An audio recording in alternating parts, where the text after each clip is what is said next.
तर नमस्कार गाववाल्यांनो, त्या दिवशी मी गेलेले डिगसला भूमिका दशावतार नाट्यमंडळ मळगाव मालक नितीन शेखर या कंपनीमध्ये स्त्रीपाठची भूमिका करणारे दीप निळगुण यांच्या घराकडे तर आईन आणि बहिणीन त्यांच्या एकदम जेवणाची उत्तम तयारी केलेली होती आणि ताईग्यान रांगोळी घालून एकदम पूर्ण केल्यान आणि नंतर दीपने पप्पांका माझ्या जेवण वाढल्यान आणि नंतर आईन केल्यान ती केळवण्याची तयारी.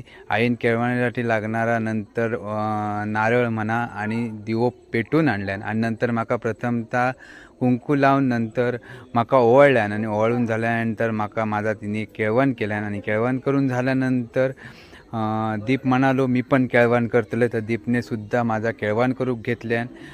माका कुंकू लावल्यान नंतर अक्षता लावल्यान आणि नंतर माका दीपने ओवाळल्यान आणि ओवाळून झाल्यानंतर एक खास अशी भेट वस्तू माका त्यांनी दिल्या, तर म्हणजे शर्ट पॅन्ट पीस माका भेट म्हणून एक नारळ भेट म्हणून दिल्याने माका पाया पडलो आणि मग नंतर जेवण काकीने वाढलेल्यानंतर एक पुरीचं तुकडो काढले आणि श्रीखंडात बुडवलं आणि खाल्लं. एकदम भारी वाटला.